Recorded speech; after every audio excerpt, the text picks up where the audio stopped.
Facebook আপনাদেরকে content monetization দিবে না, এমনকি কন্টেন্ট মনিটাইজেশন পেয়েছেন উধাও হয়ে যেতে পারে।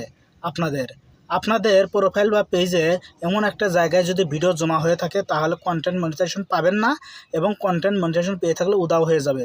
তাহলে আপনারা সবাই এই জায়গাটা মাঝে মাঝে চেক করে রাখবেন। তো চেক করার জন্য সর্বপ্রথম আপনারা কি করবেন? তো সর্বপ্রথম আপনারা আপনাদের ফেসবুক অফিসিয়াল অ্যাপসটি ওপেন করে নিন। তারপর উপরে দেখতে পাচ্ছেন পিকচার প্রোফাইল, সেখানে একটা ক্লিক করুন। তারপর পিকচার প্রোফাইলের নিচেই দেখতে পাচ্ছেন রিলস, সেখানে একটা ক্লিক করুন। তারপর নিচে সাইটে দেখতে পাচ্ছেন নেটস রিভিউ, সেখানে একটা ক্লিক করুন। আমার এখানে কোনো ভিডিও নাই, তার মানে আমার প্রোফাইলের কোনো সমস্যা নাই। এখানে ভিডিও জমা হয়ে থাকলে সেটা কপিরাইট ভিডিও, আপনাদের যদি থাকে সাথে ডিলিট করে।